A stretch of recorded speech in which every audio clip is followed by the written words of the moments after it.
Assalamualaikum warahmatullahi wabarakatuh. Perkenalkan, saya Hairul Puzi, NIM 24MJ032. Pada kesempatan kali ini saya akan menjelaskan tentang presentasi mengenai manajemen sumber daya manusia dan dosen pengampu saya Bapak Dr. Haji Muhammad Ahyad SEMM. Pada kesempatan kali ini saya akan mempresentasikan atau menjelaskan tentang manajemen sumber daya manusia. Yang pertama ada struktur organisasi PT Sinar Marketing, dan masing-masing bagian ada tugasnya. Yang pertama itu direktur mempunyai tugas memimpin dan mengawasi seluruh kegiatan perusahaan, menetapkan visi dan misi dan strategi perusahaan, mengambil keputusan penting dalam seluruh aspek yang berkaitan dengan perusahaan, karena direktur mempunyai tanggung jawab atas perkembangan dan kemajuan perusahaan PT Sinar Marketing tersebut. Yang kedua yaitu ada manajer keuangan yang tugasnya mengelola keuangan, membuat laporan keuangan, serta mengatur anggaran dan pengeluaran perusahaan supaya dana yang ada itu digunakan secara efektif dan efisien, dan dana itu digunakan sesuai dengan target yang ingin dicapai oleh manajer keuangan, sehingga dana itu tidak digunakan dengan hal yang tidak diperlukan. Yang ketiga yaitu ada manajer operasional. Tugas manajer operasional yaitu mengatur kegiatan produksi barang dan memastikan kualitas serta efisiensi kerja berjalan dengan baik, karena manajer operasional tentu akan bertugas kepada kepercayaan pelanggan dan kepercayaan konsumen untuk suatu barang yang nantinya akan dijual ke pasar atau ke konsumen. Yang keempat itu yaitu manajer pemasaran mempunyai tugas menyusun strategi promosi dan penjualan untuk meningkatkan pendapatan perusahaan, karena tujuan utama dari pemasaran yaitu adalah meningkatkan loyalitas pelanggan dan kepuasan pelanggan. Itu tujuan pemasaran yang pertama di PT Sinar Marketing, di mana manajer keuangan itu yaitu mempunyai staf, di mana manajer keuangan itu stafnya ada dua. Yang pertama itu staf akuntansi, mencatat transaksi keuangan dan membuat laporan keuangan dan membuat laporan bulanan dan tahunan. Jadi itu tugas staf akuntansi dalam membantu manajer keuangan dalam mengelola keuangan perusahaan PT Sinar Marketing. Yang kedua yaitu staf administrasi keuangan, mengatur dokumen, arsip, dan pembayaran rutin perusahaan. Dimana yang kedua tadi yaitu manajer operasional mempunyai dua staf untuk membantu pekerjaannya supaya lebih mudah dan lebih efisien. Yang pertama itu staf produksi, melaksanakan kegiatan produksi sesuai standar mutu dan jadwal yang telah ditetapkan oleh manajer operasional, karena nantinya staf produksi ini akan bertanggung jawab kepada manajer operasional atas produksi dan kegiatan yang sudah ditentukan oleh manajer operasional. Dan kedua yaitu staf gudang, di mana staf gudang ini mengatur stok bahan baku dan hasil produksi agar berjalan dengan baik, karena nantinya bahan baku itu harus digunakan sesuai apa yang kita pengen produksi, sesuai target yang ingin diproduksi oleh PT Sinar Marketing. Yang keempat yaitu manajer pemasaran mempunyai satu staf yang saya butuhkan atau yang saya angkat, yaitu staf pemasaran, di mana staf pemasaran ini melakukan promosi produk, survei pasar, dan melayani pelanggan, di mana staf pemasaran ini nantinya akan melakukan promosi kepada konsumen, baik menggunakan media sosial maupun media cetak seperti koran dan lainnya. Perusahaan saya PT Sinar Marketing membutuhkan bagian pemasaran. Alasan saya membutuhkan bagian pemasaran karena staf atau bagian pemasaran kurang spesifikasi pekerjaan yang harus dilakukan oleh karyawan baru staf pemasaran, yaitu tingkat pendidikan pekerja minimal S1 manajemen, jenis kelamin pekerja baik perempuan maupun laki-laki. Yang ketiga itu keadaan fisik harus normal supaya bisa bekerja dengan baik. Yang keempat yaitu batas umur pekerja minimal 40 tahun agar terlihat masih muda. Karena di mana dalam pemasaran itu kita memerlukan sebuah staf yang masih muda supaya konsumen juga tertarik membeli barang, karena dengan lifestyle atau dengan staf yang normal atau yang masih terlihat muda. Yang kelima yaitu memerlukan fotokopi ijazah minimal S1 manajemen, fotokopi KTP, fotokopi KK, dan SKCK dan daftar riwayat hidup atau CV yang harus dipenuhi oleh pelamar pekerjaan di bagian staf pemasaran PT Sinar Marketing. Aspek kepentingan pegawai baru, di mana dalam aspek kepentingan pegawai baru yang pertama saya bicarakan dengan karyawan atau dengan penerima kerja, yaitu tentang penghasilan, yang berkaitan dengan penghasilan, di mana saya sebagai pemberi kerja memberikan penjelasan tentang penghasilan karyawan pada PT Sinar Marketing, yaitu penghasilan per bulan adalah 2.400.000 sesuai dengan hasil kinerja Anda. Jika kinerja karyawan bagus, maka gaji Anda tetap sesuai dengan gaji yang telah ditetapkan. Sedangkan jika hasil kinerja Anda kurang memuaskan, maka gaji Anda akan dipotong 200.000 dari gaji yang telah ditetapkan dan akan diberikan bonus jika kinerja Anda semakin baik.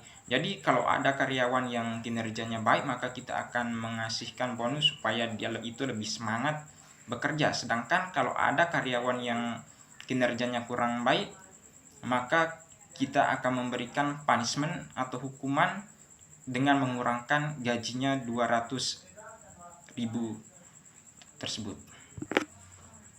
Dan penerima kerja atau karyawan sanggup dengan penjelasan yang saya kasih tadi. Baik Pak, saya setuju dengan ketentuan yang Bapak buat, dan saya pastikan harus bekerja maksimal mungkin supaya saya juga dapat bonus dari perusahaan yang Bapak pimpin. Yang kedua itu berkaitan tentang jam kerja. Saya sebagai pemberi kerja menyampaikan penjelasan mengenai jam kerja pada karyawan PT Sinar Marketing, yang yaitu pemberi kerja, jam kerja yang kita gunakan pada perusahaan ini adalah jam kerja harian, di mana jam kerja harian itu dimulai dari jam 7.30 pagi sampai jam 5.00 sore. Perusahaan kita hanya sampai jam 5 sore untuk jam kerja seluruh karyawan, karena kita menggunakan sistem harian dan cara pembayarannya juga itu secara harian gitu. Dimana yang ketiga itu juga saya sebagai pemberi kerja itu menyampaikan hak cuti kepada seluruh karyawan PT Sinar Marketing, yaitu baik hak cuti pada perusahaan itu pada hari keagamaan, contohnya seperti Lebaran, Hari Raya Natal, Hari Raya Nyepi. Selain itu tidak ada hari cuti selain sakit juga, karena kalau karyawan kita sakit, kita tidak bisa memaksakannya untuk masuk kerja. Jadi tentu kita itu harus memberikan hak cuti kepada karyawan yang sedang merayakan hari keagamaannya masing-masing dan saat dia sakit.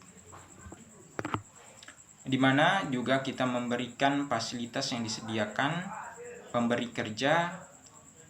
kita sudah menyediakan baju dan seragam dan harus digunakan sesuai hari yang telah ditentukan, karena PT Sinar Marketing itu sudah menyediakan seragam dan baju yang harus digunakan sesuai jadwal yang telah ditentukan oleh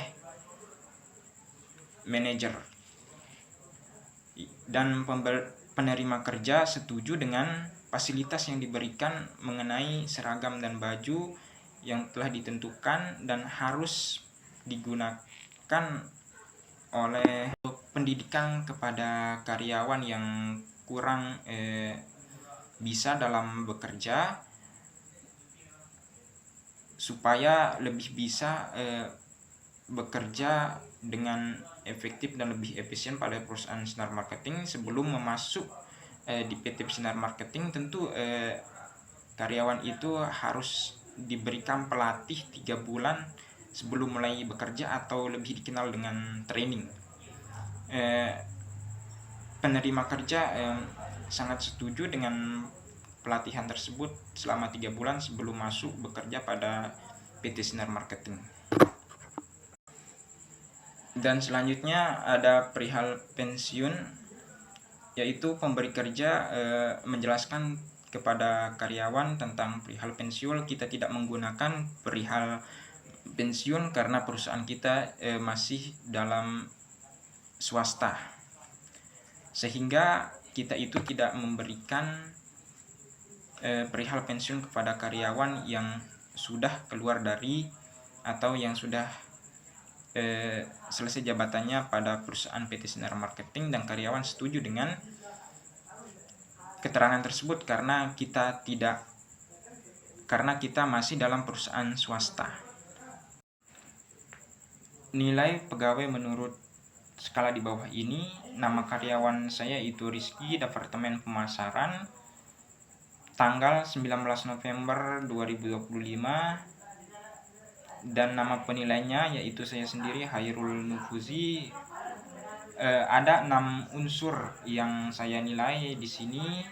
Unsur pertama itu penampilan yang saya nilai dalam Departemen Pemasaran. Saya memberikan Rizky nilai 2, yaitu dengan kategori cukup, karena tentu kita itu dalam pemasaran harus berpenampilan menarik supaya pelanggan atau konsumen itu percaya kepada kita dan tertarik berbisnis dengan kita. Yang kedua yaitu unsur kedisiplinan, di mana saya memberikan unsur kedisiplinan pada Rizky ini yaitu sedang, karena tentu disiplin itu tidak mudah dilakukan, hanya saja mudah diucapkan gitu. Jadi bobot pada nilai sedang yaitu 3, dan nilai unsur yang ketiga yang saya nilai yaitu kejujuran terhadap Rizky. Tentu kejujuran itu hal yang penting dalam sebuah pekerjaan, supaya manajer maupun pelanggan kita itu percaya dan lebih senang berbisnis dengan kita. Dan di sini saya memberikan karyawan saya Rizky nilai 2, yaitu dengan kategori cukup. Yang keempat yaitu komunikasi. Jadi dalam berbagai aspek bisnis itu tentu komunikasi ini sangat dipentingkan atau sangat perlu, supaya pelanggan dan konsumen itu bisa berkomunikasi dengan baik juga dengan kita. Dan saya di sini memberikan karyawan saya Rizky mengenai komunikasi yaitu cukup dengan bobot 2. Dan yang kelima itu etika kerja, di mana etika kerja itu sangat dipentingkan supaya orang itu atau pelanggan kita itu nyaman berbisnis dengan kita.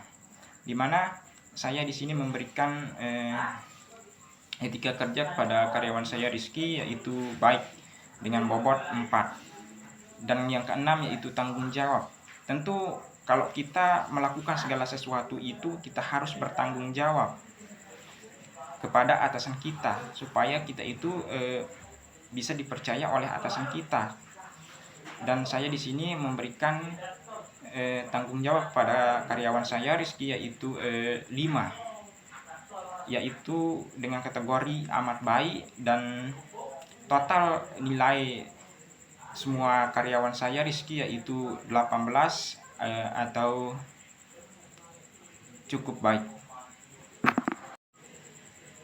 Dimana di sini juga ada contoh penilaian dengan metode checklist, dimana nama karyawan saya itu Rizky, Departemen Pemasaran, dan nama penilai itu saya sendiri, Hairul Nufuzi.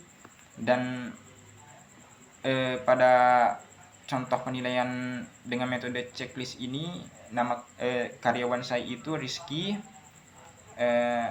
telah bersedia berpenampilan menarik, dan saya memberikan bobotnya 10, melakukan komunikasi dengan baik dengan bobot 8, bersedia melakukan tanggung jawab dengan bobot 7, dan bersedia menjaga etika kerja dengan bobot 10, mendengarkan kemauan pelanggan dengan bobot 9, dan bersedia mengikuti tren pasar dengan bobot 8. Jadi nilai bobot semuanya itu totalnya 52. Jadi lumayan memuaskan.